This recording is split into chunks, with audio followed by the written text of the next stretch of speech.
Here is our problem. We need to find what this big fraction equals, and then tell which part is real and which part is imaginary. Let's go nice and slow. We need to find -2 plus 3i times itself. We use a handy rule, a plus b, all squared, equals a squared, plus 2 times a times b, plus b squared. Let's put in our numbers. -2 times -2 is 4. Then 2 times -2 times 3i gives us -12i. And 3i times 3i is 9i squared. Now here is the magic trick. Remember, I squared is always -1. So 9 times I squared becomes 9 times -1, which is -9. Now we put the number parts together, for take away 9 gives us -5. The I part stays as -12i. So the top of our fraction is -5 take away 12i. Now our problem looks much simpler. We just need to split this fraction into a real part and an imaginary part.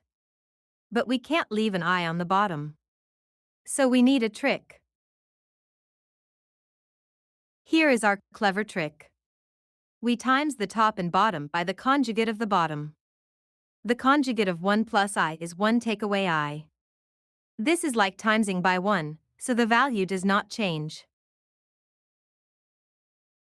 Let's do the bottom first because it's easier. 1 plus I times 1 take away I equals 1 take away I squared. Since I squared is -1, we get 1 take away -1, which is 2. The I is gone. Now let's times out the top part. We need to give each piece in the first bracket to each piece in the second bracket. -5 times 1 is -5. -5 times -I is plus 5i. -12i times 1 is -12i. And -12i times -I is plus 12i squared. Let's tidy up. The I parts, 5i take away 12i gives us -7i. And again, I squared is -1, so 12 times I squared is -12. Almost there. -5 take away 12 is -17. So the top of our fraction is -17 take away 7i. Now we put -17 take away 7i over 2. We can split this into two pieces. -17 over 2 is the real part, and -7 over 2 times I is the imaginary part. We did it.